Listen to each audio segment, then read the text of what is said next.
Buenas tardes. Ánimo, venga.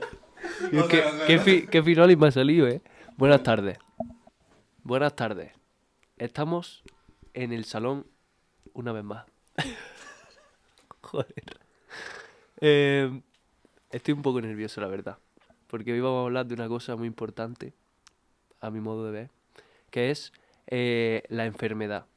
Y que, o sea, he propuesto este tema para el podcast precisamente porque hemos estado los del piso todos malos y Ivana también esta última semana, aunque seguramente escuchéis este podcast este domingo, que es el siguiente domingo del que deberíais escucharlo porque ahora es cuando estamos enfermos. Bueno, da igual, estamos todos enfermos. Y quería hablar de la enfermedad del cuerpo, de los estados valetudinarios. Este concepto, bueno, estas dos palabras las hemos sacado de un vídeo de Leonor Silvestri, que es una filósofa argentina, que Ivana y yo vimos hace 2 años, ¿no? Más o menos, en la librería Bacacay. Está muy bien esa librería también. Y la verdad que nos impactó bastante en la figura de esta mujer, lo que dice también, cómo lo dice, lo que escribe y cómo lo escribe. Y, y en este vídeo habla de los estados valetudinarios, que son básicamente la decadencia, la decrepitud y la enfermedad. Normalmente solemos tener dos ideas o dos posiciones con respecto a la enfermedad. Normalmente las personas podemos pensar que la enfermedad es una cosa distinta de la salud, y también otro tipo de gente puede pensar que la enfermedad pues llega, ¿no? Llega en algún momento determinado y morimos.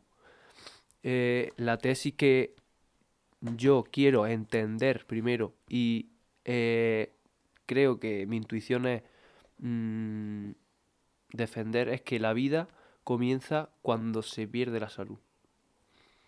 Entonces quería preguntaros qué pensáis de esta frase, que por cierto es de Nietzsche. La verdad que cuando he visto el vídeo de Leonor, eh, yo personalmente me he perdido mucho más en los términos que usa, porque me han parecido muy curiosos, la verdad. Pero creo haber entendido al menos un poco lo de los estados valetudianos. No, valetudinarios. Bueno, esa Laxante. palabra justo no se me ha quedado, pero sí, es bonita. En plan, me recuerda al valetudo argentino, el brasileño solo, pero está bien. Yo quiero decir, la vida para mí no empieza solo cuando se da la enfermedad, sino que la vida empieza cuando nosotros nos damos cuenta de la fragilidad que esta puede tener. Pero no es siempre por la enfermedad, en cuanto a que podemos, creo que, expresarla incluso en momentos de azar, incluso de suerte, ¿no? De situaciones que nos ocurren en nuestro día a día, que podemos experimentar como situaciones de, vale, hipotéticamente me podría haber pasado ahora X situación en la que podría haber corrido riesgo, ¿no? Es decir, incluso, a lo mejor, a lo mejor sí que pienso que es por la enfermedad. O Ahora que lo sea, pienso. ¿tú crees que no hace falta estar jodido para saber que tienes algo de valor, ¿no? Ahí va. Que es más como si te pones en una situación hipotética, ya te vale para conocer de que tu vida está bastante bien. De que estás vivo y estás disfrutando, ¿no? Que la vida empieza cuando tienes ansiedad, ¿no, David? Es lo que estás diciendo. A ver, a ver. Yo siempre me planteo muchas cosas, incluso cuando estoy tranquilo, pero cuando estoy con ansiedad, sobre Ahí es la todo. pura vida, ¿no? Pues he estado con dudas sobre eso que has dicho, porque me lo preguntaste esta tarde también, Luca, de la tesis de que la vida empieza con la enfermedad. Y creo que sí, pero que no todo el rato, porque puedes acabar con la enfermedad y que tu vida continúe y lo sepas, ¿no? Porque siempre estamos vivos, básicamente. A mí eso me pasó un día cruzando un paso de peatones. Me acuerdo pues porque estaba cruzando un paso de peatones. Realmente el paso de peatones no es muy relevante. Me crucé con una profesora que hacía mucho tiempo que no nos veíamos. Desde aquí le mando un saludo a Mercedes Santos Unamuno, que de hecho es pues la descendiente de Miguel de Unamuno, una de ellas. Y me acuerdo que ese año había tenido yo muchos meses de reposo porque me rompí la pierna. Y yo simplemente estaba bien y disfrutaba de estar bien. En plan, como que disfrutaba de estar bien. Había aprendido que cuando estás bien tienes que darte cuenta y decir, oye, estoy bien, voy a valorarlo, porque luego estás mal y no puedes estar bien. Y me acuerdo que ella me miró como, no con sospecha, pero sí como, joder, y me dice, oye Alberto, pero esos pensamientos no los suele tener una persona tan pequeña. Y no sé, como que me sentí un poco mal de, oye, estoy pensando como un viejo a lo mejor, pero es verdad. Pensaba como un viejo en el sentido de que si yo me notaba el cuerpo, no me dolía nada y no tenía nada, intentaba aprovechar ese momento para disfrutar. ¿Y sabéis qué? Que desde entonces apenas he disfrutado de eso, porque se me olvidaba, ¿sabes? En plan, como que lo disfruté ese año unos cuantos días y luego justo cuando ya termino un resfriado, estoy un día o dos diciendo, Dios, qué maravilla de vida, vivir sin estar resfriado, no sé qué. Luego se me olvida. Solo me acuerdo cuando me vuelvo a estar constipado, de hecho. Yo en verdad tengo que confesarlo que no llego a entender la frase del todo. Considero que la vida empieza cuando tienes autoconciencia. Y al tener autoconciencia te das cuenta de que tu salud es frágil y que te puede venir la enfermedad. Pero no empieza con la enfermedad. En plan, no tiene sentido. Primero tiene que estar vivo a poder estar enfermo, supongo. Es que esta tesis se basa principalmente, creo, en que solemos entender la enfermedad de manera negativa. Y creo que es interesante ver que la vida empieza con la enfermedad, en el sentido de que gracias al dolor es cuando podemos pensar, gracias al dolor es cuando podemos empezar a ver la vida, ¿sabes? Desde una posición un poquito más atrasada de la que la veíamos antes, porque nuestro yo, es decir, nuestra conciencia normal en la que solemos vivir, con la enfermedad se difumina, se disuelve, y entonces entra en control el cuerpo como pensante. Entonces ahí hay un vitalismo en el sentido de que por eso empezamos a vivir desde el cuerpo y no tanto desde la reflexividad que había antes, desde la conciencia esta operante. Por eso yo entiendo eso. Luego Leonor Silvestri, pone pues varios ejemplos de distintos autores. Deleuze, por ejemplo, otro filósofo francés, que dice que una salud frágil mejora la escucha de la vida. Yo creo que en ese sentido es en el que se refiere cuando dice que la vida empieza con la enfermedad. En el sentido este de la escucha de una vida que llega. No tanto que se está viviendo, sino que se empieza a uno darse cuenta de que está vivo. Porque la enfermedad es lo que sobreviene, es lo que es el destino que hay que abrazar. Que eso también lo dice Nietzsche con el amor fati, que es algo que solemos entender como amor por el destino, cuando realmente es abrazar el acontecimiento. Y el acontecimiento de la enfermedad, pues eso, es algo que acontece. A ver, yo creo que los términos en los que se está hablando de enfermedad no podemos verlos tanto como desde la visión antropológica, sino como desde algo más ontológico, por así decirlo, ¿no? Sí. En el sentido de concebir la enfermedad como la finitud de la propia vida. Y por lo tanto es un destino a abrazar, como has dicho. No se puede entender como algo que sobreviene simplemente, ¿sabes? Algo que acontece. Exactamente. Yo lo veo como la presentación del antagonista, ¿no? El contrario. Es decir, a través de conocer las dos versiones, las dos realidades opuestas, podemos conocer mejor la que estamos viviendo, en la que estamos a diario, siempre que tenemos salud, ¿no? Cuando vemos la muerte más de cerca debido a una enfermedad, es cuando nos damos cuenta de dónde estábamos de todo lo que tenemos. Y eso es algo que se puede comprobar muy simplemente, incluso personas que no tengan que haber llegado a estas introspecciones filosóficas y tal, con el tema de, Dios, cuando tenemos moco y no podemos respirar, el momento en el que podemos respirar libremente de nuevo, que es algo que yo ahora mismo deseo, pues es lo mejor del mundo. Te dan ganas de decir, bueno, pues ahora me voy a correr, me voy al campo, quiero respirar todo lo que pueda, ¿sabes? Entonces, a través de, ¿no? de ver el contrario, de ver lo malo que podría haber. Yo estoy de acuerdo. Hoy, por primera vez en 2 días, he podido dormir con la boca cerrada. Qué bien. Por fin me he despertado sin la boca seca, como un túnel. Estoy de acuerdo contigo, David. Tampoco hace falta que se muera alguien, es suficiente con tener mocos. Es que el hecho de estar enfermo se asocia con la locura muchas veces. Y yo creo que habría que reinterpretar el padecer la enfermedad desde el observar la vida desde el estar enfermo. Como una condición de posibilidad. La enfermedad como condición de posibilidad de la vida. Sí, Por así de la lucidez de la vida, Ajá. de la claridad que te permite la enfermedad, Ujú. creo. Y todo esto viene por esta semana, madre mía, Trágica. de fiebres. De necesidad e Delirios. imposibilidad.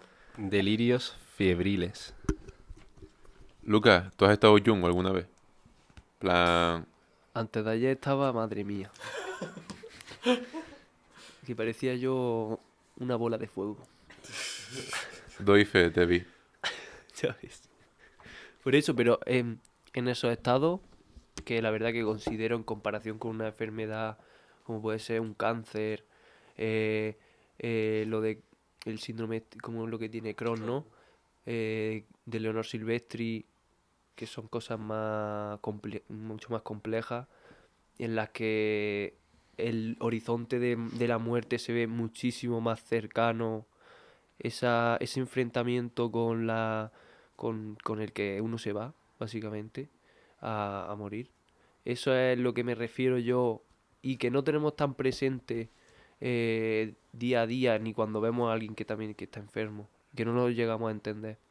Y que cuando tenemos una fiebre, ya ves tú, que hoy en día eso, yo que sé, la edad media, pues con 35 años una fiebre, venga, al hoyo. Pero, ¿sabes? Esa capacidad de poder entender esas situaciones, yo creo que son interesantes replanteárnoslas, porque ahí se ve una lucidez, como yo digo, bastante potente, creo. Y no sé dónde va a llegar esta conversación, la verdad, pero... Yo tengo que decir que cuando nosotros padecemos una enfermedad es cuando nosotros conseguimos empatizar mejor posteriormente, después de superarla, con otras personas que la padecen, con las situaciones. Yo, en plan, por ejemplo, yo he padecido una enfermedad, no voy a decir cuál, pero que quiera o no a mí me ha generado enormes tensiones, muchos momentos de estar descolocado mentalmente, no sabiendo dónde me encontraba, qué hacer, cómo responder ante ello. Que ya doy mi consejo, que es, actúa, ve al médico, si te notas algo raro, ve al médico. Aunque te puedan decir algunas personas, hipocondríaco, tal, ve, es lo mejor. Y tampoco tienen ni puta idea de lo que es hipocondría, ¿vale? Bueno, la gracia de esto está en que yo ahora, cuando veo a otras personas que padecen por esa misma situación, los puedo comprender mucho más. Comprendo la ansiedad que padecen, comprendo que están viendo al otro lado, en plan, esas posibilidades tan negras, un futuro tan pesado, tan solo a la vez, porque cuando es una enfermedad, te afecta a ti, no afecta a tu entorno. Y tú, cuando comprendes eso, te sientes solo. Sientes que nadie va a poder apoyarte. Pero no, hay gente que ha vivido lo mismo que tú y que está ahí y que te puede aconsejar, y lo que tienes que hacer es estar más atento a la vida. Estar más atento a lo que tienes alrededor y poner un remedio directo a ello. No te lo pienses, no te quedes en tu cama tirado mirando el techo diciendo, ay, pues me voy a morir con 25 años, ay, me voy a morir ya, es que estoy fatal, esto va a ir a peor, tal. No, eso no te sirve de nada. Es más, estás empeorando así. Estás empeorando, pero mucho tu estado. Y aquí algo que me interesa hablar es el tema de cuando una enfermedad afecta a alguien mentalmente, ¿cómo lo percibe la sociedad? El cómo se estigmatiza a esa persona. De si le está yendo la cabeza, está haciendo el gilipollas, está tal. La gente que piensa así, la gente que no es capaz de comprender que cuando tú tienes una enfermedad, lo primero que pasa es que no vas a actuar normal, es que no quieren empatizar contigo. No están queriendo empatizar para nada. Se les ha olvidado totalmente cuando han estado enfermos. Y, por favor, yo pido que todos sepamos recordar cuando hemos estado malos para comprender a esas personas. ¿Qué habríais hecho vosotros, no? Poneros en ese lugar. Sí, porque sobre todo el tema este de la enfermedad es lo que he dicho antes, creo, y que dice Leonor Silvestri, que la verdad que o sea, habla muy bien, aunque no creo que haya entendido todo, también lo digo, pero eh, el hecho de que el cuerpo tome la partida y haga que la máquina esta de interpretaciones que está ahí funcionando constantemente y que si esto por esto y que si esto por lo otro, no sé qué, llega un momento en el que eso revienta y entra la enfermedad ahí. Y entonces es necesario el olvido en estos casos para que esta máquina de interpretaciones cotidianas pues se pare un poco, ¿sabes? Para que no entremos ahí en un conflicto.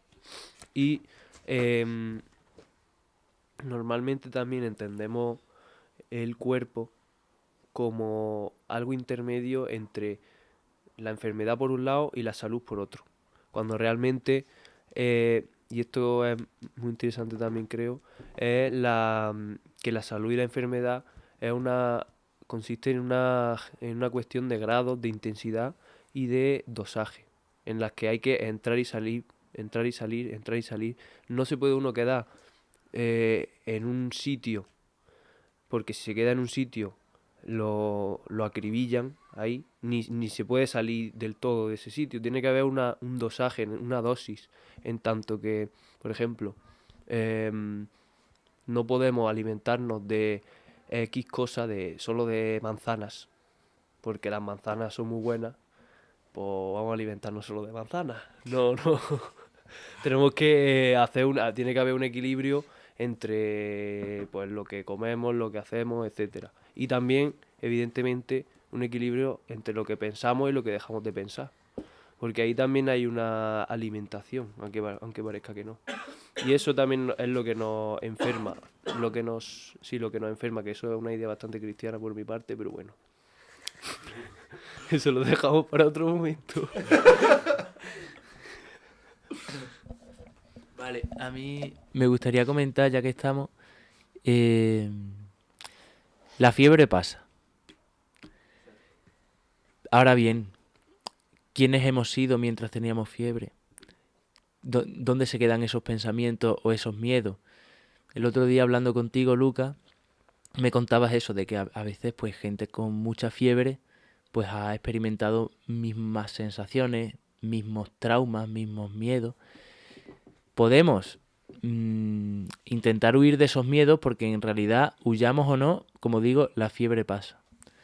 Pero si intentamos explorar la enfermedad en ese sentido, se puede aprender, se puede ver de otra manera, ¿no? Porque si huimos de la fiebre, quieras que no, como digo, pues al final tu cuerpo va a terminar regulando su temperatura con el paso de los días y la enfermedad termina. Pero tú, ¿quién eres? Es decir, en esos días tú no te has hecho caso a tu cuerpo, no has tenido en cuenta tus miedos. No sé si quieres explicar algo más de esto, a ver si alguien quiere comentar, sobre el tema del plantarle cara a la fiebre, ¿no? A la enfermedad, en ese sentido. Porque en algunas no puedes huir, porque te han tocado y puede que no la sueltes nunca. Pero en las que se van a acabar yendo, es bueno tener en cuenta esto, ¿no? Sí, es que o sea, la pregunta fundamental es ¿por qué hay por qué surge la enfermedad? O sea, ¿por qué se da una enfermedad? ¿Y por qué se da X enfermedad? ¿Hay una relación quizá metafórica entre la enfermedad y lo que tú eres? O yo qué sé. A ver. Yo quiero que Alberto repita la pregunta. Un momento. A ver, yo no creo que haya realmente una relación metafísica entre una enfermedad biológica y tu identidad. Pero sí creo que se puede aprovechar eso para aprender, para conocerte mejor incluso. A lo que me refiero es que el otro día me comentaste lecciones sobre interpretaciones de gente enferma sobre su propia enfermedad, que era básicamente sentir que eran bolas de fuego, en plan de la fiebre que tenían. Y yo nunca, o sea, creo que es la primera vez que había interpretado la fiebre así, ya no solo como solo sufrimiento, sino como un sufrimiento que se observa, que es observado por un sujeto. ¿Sabe? El sujeto que contempla su propia fiebre o que se deja llevar por ella. Claro, como un paciente, porque lo contrario es resistencia. Es pura resistencia y la resistencia trae más dolor al Es final. padecer el dolor, en realidad. Cuando padeces el dolor ya no identifica el dolor con algo propio, sino como el dolor mismo. Una aceptación. Exactamente. ¿Una qué? Aceptación. Que cuando aceptas la fiebre y no te resistes a ella, experimentas su dolor, pero no lo experimentas como una resistencia que puede provocar aún más dolor, que no aceptar la propia enfermedad. Que todo lo que hemos hablado antes de delirios, de no afrontar la enfermedad, de no ir al médico para saber qué tienes, quedarte en tu cama pensando a ver qué tengo, a ver qué he pillado, a ver esto qué mierda es. Eso genera aún más dolor y más paranoia que ir al médico y que te diga, mira chaval, que te tomas esta pastilla y se te va a ir la fiebre en 3 días, o que no tienes nada, que tienes un resfriado común, que te tomes un antibiótico o sin antibiótico, que te tomes un ibuprofeno cada 6 horas, se te va a pasar. Y muchas veces incluso peor, nuestra mente interpretando lo que te he dicho antes de la maquinaria de interpretación, qué es lo que tienes o que estás padeciendo, eso a veces es mucho peor que realmente lo que padeces. Y creo que ahí forma parte fundamental la aceptación y poner remedio. Coger responsabilidad y no ser pasivo a lo que tienes. Coger una responsabilidad de la enfermedad y hacer algo para cambiarla y volver a estar sano. Si es que puedes volver a estar sano o tienes que convivir con esa enfermedad y ya está. Ahí está. No, es como, vamos a dejar de exteriorizar la enfermedad. Como si fuese algo que nos está atacando. Que viene de fuera y nos está atacando y no sabemos poner un remedio. Vamos a aceptar que está con nosotros ya. Sea como sea, hay algo que está con nosotros. Y todo lo que tenemos dentro de nosotros, lo suyo es tratarlo, ¿no? Cuando nos sienta bien. Cuando tenemos un pensamiento negativo, buscamos la manera de solventarlo. No pensamos que es un pensamiento exterior que nos ataca. Excepto en los casos en los que tienes ansiedad. Ahí ya sí que son más pensamientos que sabes que no tienen motivo de ser, pero te están atacando. Te vienen de fuera. Claro. Pero la enfermedad está con nosotros, hay que aceptar que está. Yo creo que el movimiento fundamental es dejar de ser un agente pasivo que padece una cosa exterior a ser un agente responsable de echar las circunstancias, qué hago para cambiarlas o qué hago para sobrellevarlas. Mucho más sencillo eso y creo que mucho más útil para la enfermedad. Sí, yo pues voy a coger el material que mi psicóloga me dio y lo voy a vender aquí gratis, ¿eh? En plan, yo he pagado por vosotros, ¿vale? Yo pues he tenido obsesión con la enfermedad. Yo me obsesionaba muchísimo. Yo padecía cualquier cosa y ya estaba pensando en toda la probabilidad de cánceres que podían ser. Me ponía a investigar. He aprendido muchísimo de medicina por situaciones malas. Todo lo que he aprendido me ha venido fatal. Era tortura a mí mismo. Y ¿qué hizo falta? Me hizo falta que viniese mi psicóloga a decirme algo muy sencillo.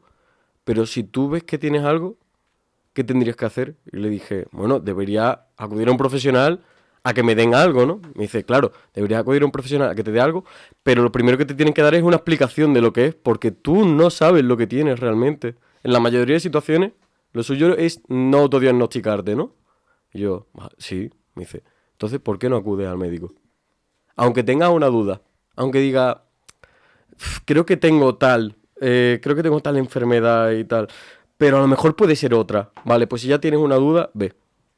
Si ya te estás comiendo un poco la cabeza con ello más de una hora, y eso es mucho, en plan, coge y pide cita.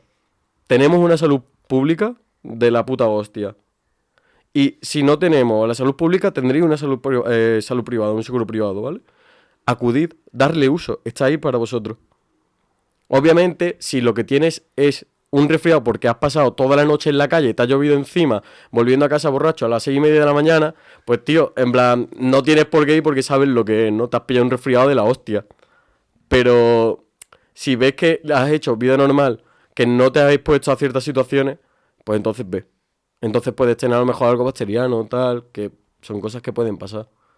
Pero, por ejemplo, pues eso, yo cuando vuelvo para las 6:30 de la mañana borracho a casa y me ha llovido encima, pues sé que el resfriado que tengo al día siguiente es por ello, ¿sabes? En plan, es algo normal, no tiene nada de lo que preocuparme, no me da obsesión.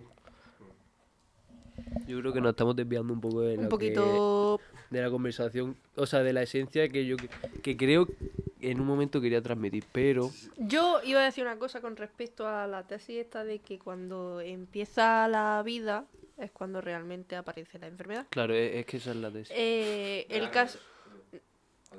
Aparece la enfermedad, empieza la vida. Sí, Exacto. bueno. El caso, que, que, que creo que el tener una enfermedad es jugar un poco con la incertidumbre de qué va a pasar. Y en realidad eso es la síntesis de la vida, ¿no? El gestionar un poco la incertidumbre y cómo te levantarás mañana o no te levantarás. Es lo que hace un poco el juego, ¿no? Entonces, podría ser la última. efectivamente. Empezamos resfriados nosotros, y de muerte. No hay más. Claro, porque yo ya no estoy hablando de una enfermedad que se pueda curar, por así decirlo, Claro. sino una enfermedad ya de mayor intensidad. Pero, por ejemplo, el hecho de, bueno, lo decía antes, que al fin y al cabo la vida tiene un carácter trágico en el sentido de la finitud. ¿Qué hacemos? ¿Qué hacemos? ¿De qué seguimos hablando? Eso, en plan, sabiendo esto, ahora, ¿qué hacemos? ¿Qué hacemos? Nos quedamos en silencio, ¿no? Guardemos silencio. Todos los que estamos aquí hemos nacido para morir. La enfermedad viene con nosotros. Como No. dijo John Beef. ¿Ahora qué hacemos? ¿Nos matamos o qué? Bueno. Es una solución, pero Quiero no creo que sea la mejor. decir una cosa ya. Vale, lo primero de todo es que nos gustaría que tuviese feedback este podcast. Que habléis, si queréis, de vuestras experiencias personales, de experiencias ajenas, de cómo habéis vivido momentos de enfermedad. ¿Qué movidas han pasado con las fiebres? Porque eso mola bastante. Los sueños febriles tienen mucho de lo que hablar. Antes, si me permite, Te lo permito. hemos hablado de que la enfermedad es una cosa que se vive en soledad. Y yo considero que no se vive en soledad. Que también es bastante importante hablar de la relación con el otro, estando el otro enfermo. Pues hay muchos tipos de enfermedad y no siempre se lleva bien una situación en que un ser querido esté enfermo y dependiendo de la enfermedad que sea. Creo bastante importante y que no tan solo es una cosa de soledad, sino también una cosa social. Porque todo el mundo hemos tenido algún familiar enfermo de qué enfermedad y creo que no hemos dicho lo llevas tú solo, máquina, sino también tú lo has padecido indirectamente. No sé. Yo quiero decir a mis compañeros que siento que es verdad que sí, me he desviado bastante con el tema, pero ya sabéis que tengo una corriente materialista que me tira mucho al mundo, ¿sabes? Y a las cosas del día a día, ¿vale? Y ya está, pero sí, yo quería sacar el tema ahora, si hay tiempo, sobre enfermizo cuando hablamos de problemas mentales, lo que había dicho antes, de que una persona tiene una enfermedad y lo tratamos raro porque actúa raro. En plan de cuando nosotros abusamos de llamar a la gente como... Bueno, lo de actuar raro también le podríamos dar la vuelta. ¿Sabes? Porque actuar raro, ¿en qué contexto? ¿En qué contexto social? Por así decirlo, ¿sabes? Claro. Está muy ligado a eso. David, ¿qué ejemplo de enfermedad pones? Pues digamos que hay situaciones en las que a ciertas personas en algún momento de la vida le puede despertar una enfermedad mental, ¿vale? Algo que puede ser genético. Y eso necesita de medicación, necesita de tratamiento, pero en el momento en el que explota, ¿vale? Por ejemplo, un trastorno obsesivo compulsivo con temas sexuales y tal, acaba convirtiéndose en un problema social muy grave. Y la mayoría de la gente no tiene por qué comprenderlo, pero los que conocen a esa persona y conocen lo que le ocurre, muchas veces dicen que eso es cuento, que es un invento, que se están aprovechando de esa situación para hacer cosas malas al resto de la gente que tiene a su alrededor. O para hacer lo que quiere y les viene en gana. Es decir, aprovecharse, por ejemplo, el tema de lo sexual, de tirarle la caña a personas con pareja, no sé qué, y que se escuden que tienen una enfermedad. El problema es cuando esa enfermedad de verdad está diagnosticada. Entonces, ¿qué deberíamos decir sobre las personas que se tiran este triple? A ver, yo sobre el triple que se tiran, no sé. Pero sobre el tema de las enfermedades, quiero decir que no es que sean enfermedades que sean problema para nuestra sociedad, sino que por el hecho de ser conductas problemáticas para nuestra sociedad, se les denomina enfermedad. Matizando eso, ese triple, pues igual que se le llama enfermedad, le llaman cuento, no sé a cuento de qué. Porque eso sí que tienen mucho cuento en ese sentido, ¿no? Quienes se marquen el triple. ¿O no? Bueno, si queréis reconducir la conversación, este es el momento. Vale. Sigue, David. ¿O no? Vale, pues explícalo.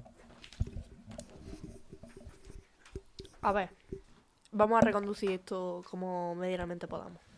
Por ejemplo, Leonor Silvestri dice que todas las patologías mentales o lo que intentan tratar los psicólogos realmente son expresiones de la subjetividad que forman parte de una actitud crítica.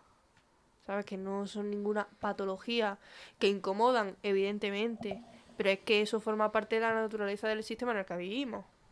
Y que realmente los psicólogos lo único que intentan es establecer ciertos pensamientos para que adoptemos ciertas conductas que se adecuen al sistema en el que vivimos.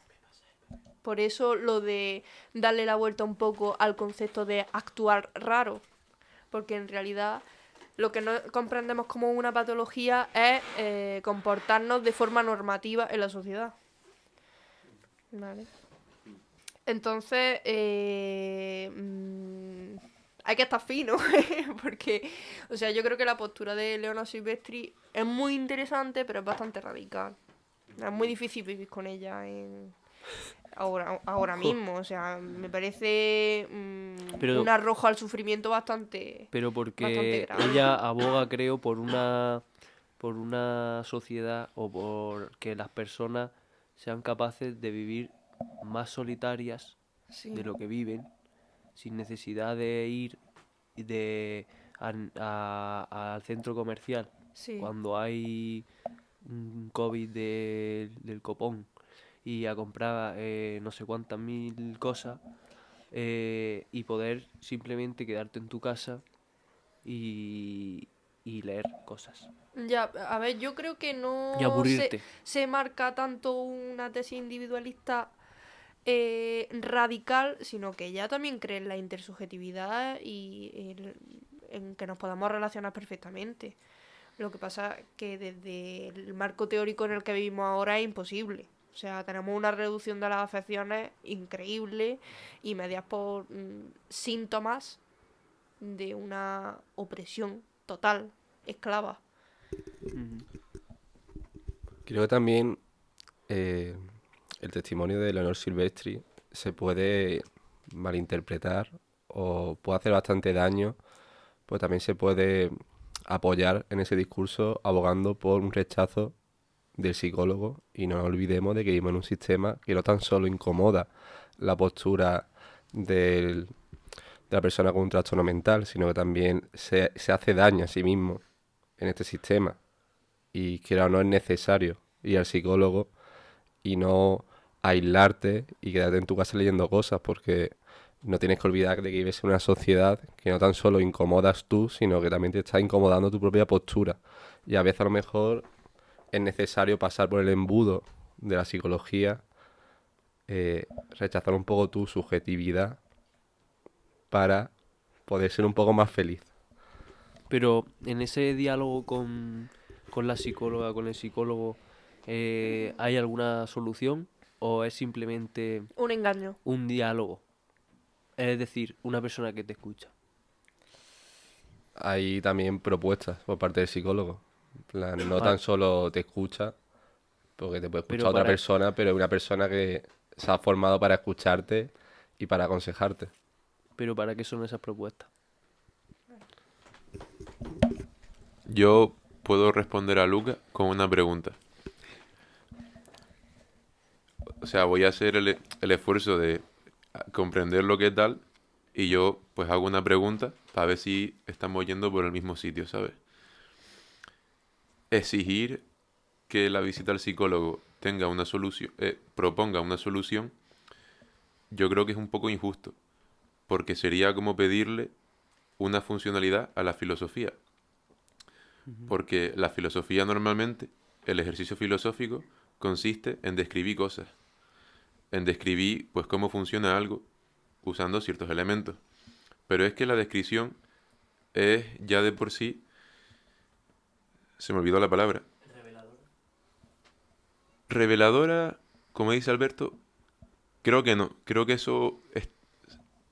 Interpretable, quizás. Interpretable a la subjetividad tuya. No te escucho, David. Es a lo mejor que sea interpretable a tu subjetividad. ¿Sabes? En plan, no me acuerdo de la palabra, pero me mojo. Que la descripción ya es de por sí activa.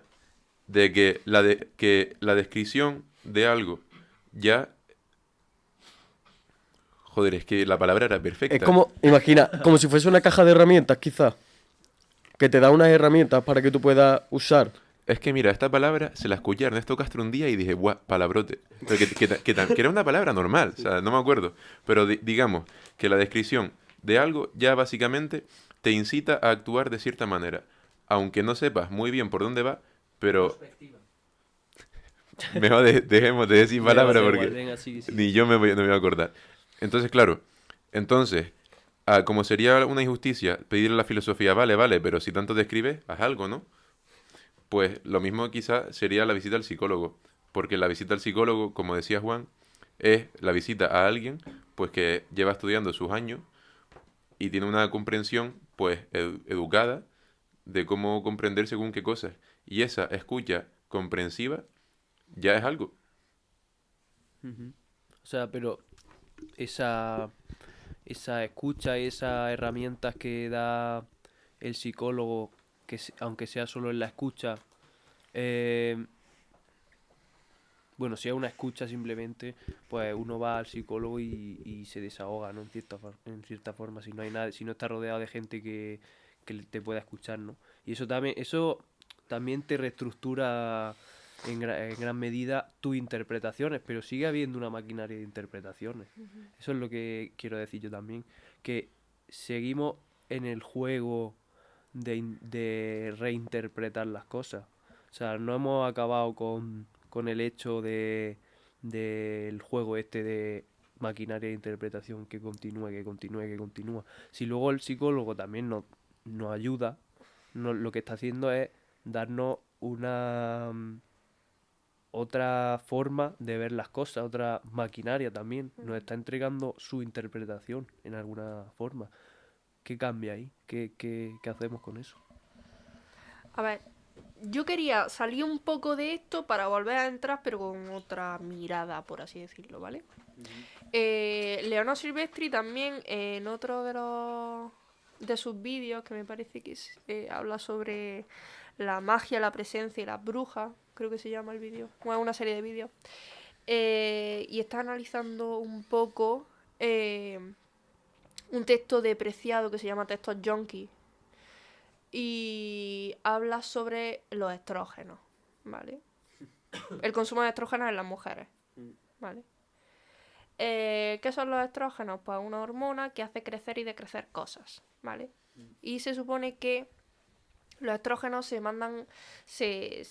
les da a las mujeres para regular las reglas, como método anticonceptivo, pero empieza a darse como regulador del acné, te las tomas, te crecen las tetas, te crece el pelo súper bien, no sé qué, todo perfecto, ¿no? Pero claro, ella lo que reivindica es una expresión natural de lo que es el cuerpo humano femenino, teniendo en cuenta el síndrome premenstrual como expresión natural de la inconformidad con la realidad.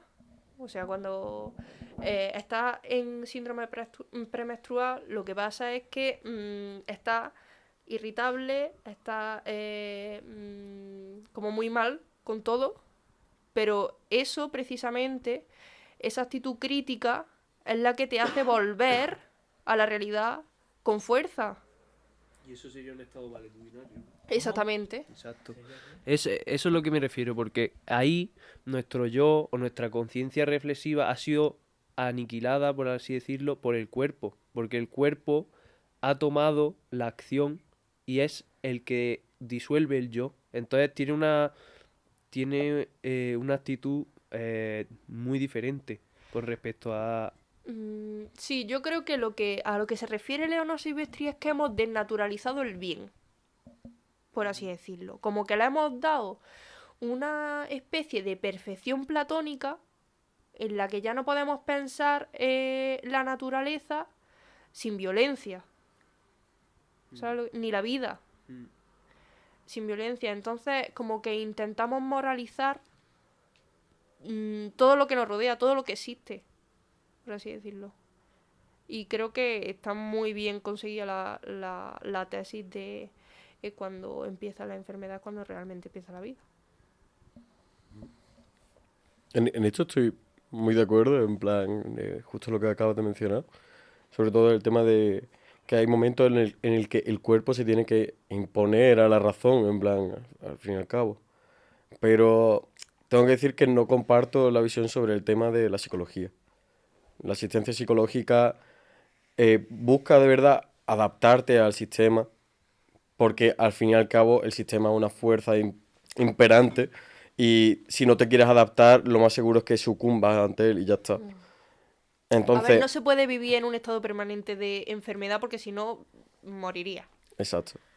Entonces, Por eso a veces es necesario tomar estrógenos como ir al psicólogo. y en este caso, cuando tú vas al psicólogo, el psicólogo te da unas herramientas para interpretar. No se trata de un diálogo en el que simplemente te esté escuchando y diciéndote lo que quieres oír ni nada. En plan, el psicólogo te ayuda a ver otras posibilidades que a ti, por tu personalidad, te son asequibles, que te pueden servir. Si tú vas a un psicólogo que te da una respuesta totalmente ajena a cómo tú eres, lo más seguro es que no estés haciendo las cosas bien también. Te estás separando mucho de tu personalidad y estás guiándote por un camino que no vas a continuar. Entonces, la función del psicólogo es, conociéndote a ti, conociendo todo de ti, por eso hay que ser sincero con ello, pueden guiarte de otra manera para que tú puedas, mediante lo que tú eres, adaptarte a la sociedad. Y poder vivir más feliz, evitar muchos más problemas. Y había otro punto sobre este tema de la psicología que habéis dicho, pero creo que justo se me acaba de ir. Pero, bueno, el punto malo de la psicología. Hay cosas en el sistema que están mal y que se pueden cambiar. Uno de ellos, por ejemplo, es el acoso laboral, el acoso sexual. Todas esas cosas no deberían soportarlas nadie. Y ningún psicólogo debería tratar cosas que el sistema está haciendo mal de por sí, de base. Eso no lo debería hacer. Debería apoyar a esas personas a cambiar eso. Esa es la psicología que yo veo negativa. Aquella que convierte al trabajador de verdad en una máquina. O convierte a la persona en un objeto. También una cosa negativa o positiva de la psicología, según entiendo yo, es que como todo oficio en el que la clave es una persona humana, que es el psicólogo o la psicóloga, es que exactamente es humana. Y muchas veces hay psicólogos buenos y psicólogos malos dependiendo de la subjetividad del psicólogo. Y muchas veces tú piensas que te puede ayudar un psicólogo y realmente es que estás en un psicólogo erróneo, que es que no te ayuda, pero porque esa prueba persona es una inútil como persona y como profesional. Igual que hay médicos que te diagnostican mal o te dan un mal tratamiento, hay psicólogos que te diagnostican mal. Y no decir que todo psicólogo lleva la razón siempre, pero siempre hace falta un salto de fe en la profesión y pensar que es un profesional. Yo cuando vamos al médico pensamos que el médico es un profesional, pero todo el mundo conocemos casos de médicos que han dado malos tratamientos, incluso han causado la muerte por una mala praxis. Pero aquí, o sea, creo que estamos siguiendo el argumento de que los estados valetudinarios no son buenos. Entonces, yo sigo con el hecho de que sí son buenos. Entonces, Yo es que ¿por no qué tenemos considero que que ir al sean, psicólogo? ¿Por qué? yo no considero que sean ni Porque, buenos ni por malos. ejemplo, una frase que tiene... Bueno, sí, perdón.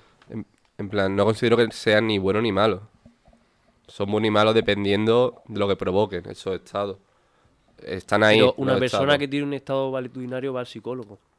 ¿Por qué va al psicólogo? porque le provoca sufrimiento ese estado. Dejar de estar en ese estado. No, yo en plan, en este Ya. sentido creo, yo no estoy posicionado en ninguna, o sea, yo estoy defendiendo una tesis porque estoy intentando entenderla. Sí, sí. No, o sea, no estoy, yo pienso más como vosotros, pero estoy intentando entender esta tesis de Leonor Silvestri y hay una frase de Lou Salomé que era la que estuvo con Nietzsche un tiempo o algo así, o no sé, no me sé muy bien la historia. Pero que lo pero bueno. importante no es que estuvo con Nietzsche, sino que es una gran pensadora independientemente Ya, de que pero todo estuviese el con mundo la Nietzsche. conoce porque Sí, estuvo es con así. Nietzsche. Así que, bueno, que decía que los mejores... Ella defendía mucho a Nietzsche en contraposición con él. Y decía que los mejores momentos de Nietzsche, de su escritura y su filosofía, era cuando estaba enfermo. Cuando estuvo enfermo. Eso es lo que dice la señora Leonor Silvestri en el vídeo. O sea que yo sigo queriendo defender la tesis, o sea, quiero entender la tesis que dice esta filósofa. Pero ¿cuál es su tesis exactamente? Pues la defensa del estado valetudinario, del estado de enfermedad como inicio de la vida, en la que uno empieza a ver la vida, empieza a comprender la vida realmente. Sí, pero en plan que puedes estar en un estado de eso y eso no significa que sea ni bueno ni malo. ¿Sabes? En plan que te puede dar comienzo a la vida y no por ello es bueno eso, considero yo. Solo, como hemos hablado antes, ¿verdad? Que aprecias más la vida cuando estás enfermo. Empiezas a apreciar otras cosas, lo de respirar cuando tienes moco, o supongo que la salud del cuerpo cuando careces de ella. Pero eso no quiere decir que sea bueno eso. Una Claro. cosa es apreciar la vida y otra cosa es que empiece la vida, porque en el apreciar la vida ya hay una jerarquización de la vida. Ya hay una joder, ¿cómo se dice? Valorización de la vida. Somos también, ¿cómo se dice? Tartamudos y vamos ahí a... A ver, yo quiero decir que por ahora, de lo que hemos hablado y lo que conocemos de esta tesis, creo que veo dos fallos en ella. Una de ellas es que el estado valetudinario, no sé si lo menciona. Vamos a partir de aquí, ¿vale? En plan, yo hablo de lo que hemos hablado aquí. ¿Cómo? El estado valetudinario, ¿Qué? que no sé si lo menciona ella en su tesis o no, Ah, sí, pero... claro, ¿no? Claro. No. Joder, espera, por favor. Dentro de la tesis de lo de los estados valetudinarios y tal, no sé si menciona esto como algo temporal o algo permanente. Es decir, lo suyo es que sea algo temporal, al fin y al cabo, ¿no? Es decir, que tú puedas experimentarlo, pero estar todo el tiempo bajo el peso de una enfermedad no te hace vivir, te hace vivir con una enfermedad, que es una vida distinta a una vida con salud. Entonces, valorar las cosas de una manera distinta también. Yo creo que lo suyo es que hay que tener en cuenta que los seres humanos, esta es la segunda parte, tenemos memoria. Y cuando hemos pasado una enfermedad, recordamos por lo que hemos pasado, recordamos esos sentimientos y podemos volver a vivirlo a través del recuerdo. Entonces la cuestión, puedo estar de acuerdo en esa tesis, Lucas, pero con lo que dice David es, ¿qué pasa cuando hay alguien en una enfermedad y no ha comenzado la vida en su experiencia? Es decir, ¿eso qué quiere decir? Que no está realmente enfermo, que... No sé, dime más, ¿sabes? Partiendo de esos conceptos de que en ese estado se comienza la vida, ¿no? ¿Qué pasa en los casos en los que no se ve salida en ese túnel, por Eh, ejemplo? Yo pienso que independientemente de la capacidad intelectual que uno tenga, en el estado valetudinario siempre empieza la vida porque es un estado de descomposición. Y en un estado de descomposición, de deconstrucción, hay una potencia que, que incrementa. Que incrementa porque quiere salvarse. Y entonces, en ese intento de salvar la vida, de salvar la vida que uno padece, comienza la vida. Porque uno cuando está sano es inmortal. Sí, pero cuando hay alguien que está ahí, que puede que tenga... Bueno, puede que tenga no. Alguien que esté ahí y que no tenga intenciones de curarse. Que igual ese conatus es una llamita pequeñita y cuando desaparece el conatus se muere. No puede tener intención de curarse porque es el cuerpo quien toma la rienda. Vale. Pero Creo. intención de Yo ¿qué es creo. lo que has dicho? Pero, por Fuerza de vivir, ¿no? Que has dicho, como que en ese estado es donde tú deseas, ¿no? Curarte, ¿qué es lo que has dicho, Lucas? Que al En- ser un estado de descomposición de la vida, Deseas componer. deseas crear, Deseas pero no crear. eres. O sea, Vale. el hecho es que ¿Existen casos de enfermedad en los que no se desea ni crear? Ujú. Porque si eso sí, existe... pero por ejemplo, El suicidio. sí, o la depresión, por ejemplo, ¿no? Supongo, no sé. Supongo que ahí no hay o el absurdo, todo esto, esta nada que no pretende nada tampoco. Ujú. Pero es que esa es la máxima. ¿Eso no sería eso sería enfermedad entonces o no? ¿Eso sería un estado valetudinario o Sí, no? Pero entonces ahí hay vida o no? sí, ¿Vida sin ganas de crear? sí. Porque es la pura. Yo creo que es la. O sea, sería la pura vida. Expresión por la expresión. ¿O cómo? No sé. Yo creo que ahí por eso habla de la política, ¿cómo la llaman? Tanatopolítica. De la Tanatopolítica. exactamente. De enfermedades tanatopolíticas. De enfermedades que produce el propio sistema, pero no a nivel de una construcción de la vida, sino como una muerte en vida, por así decirlo. Y creo que eso tiene bastante relación con el hecho de que a lo mejor no un estado valetudinario normal, por así decirlo, sino algo más especial, no sé, ¿sabes? Como algo menos orgánico. Pero muy frecuente, claro. O sea, como yo entiendo. Que al fin y al cabo la depresión es una enfermedad muy frecuente. En plan, la tenemos muy cerca de nosotros. Orgánica, entiendo. Es una. O sea. Que.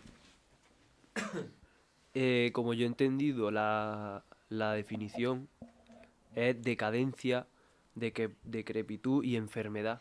Que enfermedad es falta de firmeza. Ya, pero a ver, yo Infirmitas. creo que ella defiende que no se puede estar permanentemente en un estado de enfermedad precisamente porque Nietzsche tampoco lo defiende. O sea, ella es firmemente nietzscheana en el sentido de que no podemos caer en un nihilismo definitivo, sino en un nihilismo que nos lleve a ser el superhombre, por así decirlo, ¿no? Sí, la A voluntad. una revalorización de lo que puede ser la enfermedad. Por eso creo que no apoya tanto los sistemas sanitarios, sino que los ve como una especie de resistencia a esa actitud crítica que te puede aportar una enfermedad. Sí, ¿Vale? sí. Sobre todo porque todos los tratamientos, tanto psicológicos como médicos, tienen un componente político que lo que hacen es perpetuar el sistema. Claro. Por eso la enfermedad es vista como lo peor. Exactamente.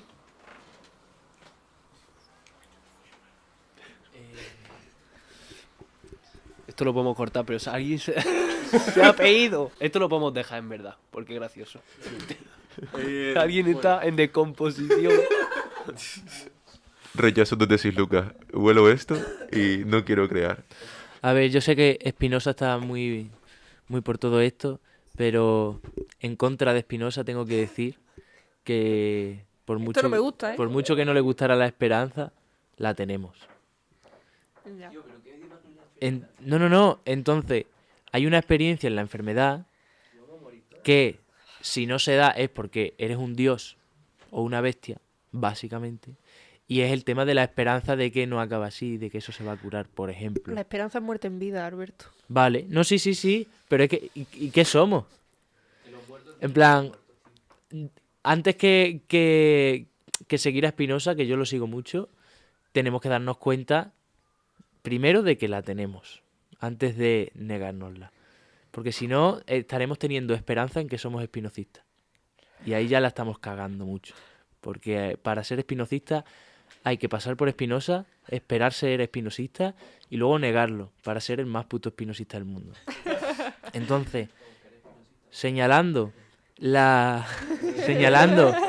esta experiencia, que es la tragedia realmente, voy a leer unos versos de El Fomega, que es de su canción Caballos en las nubes, y es la primera estrofa que dice: veo caballos en las nubes, pero en medio hay un cristal.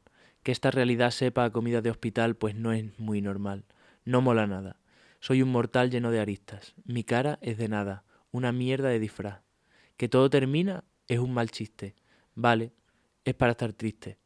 Pero qué bueno que vinimos, ¿no? Igual que nos vamos, ¿no? Como fusibles, bye bye, es imposible. Quiero pensar que no acaba así. Que no acaba así. Porque no es muy normal. Un poco de todo. Ahí está la ensalada El Fomeguista de Sergio Albarracín. Un máquina. Bueno, y con esto y un bizcocho. No, Hasta mañana a las 8. siempre se desea salud, pero yo voy a desear... No, qué broma, no.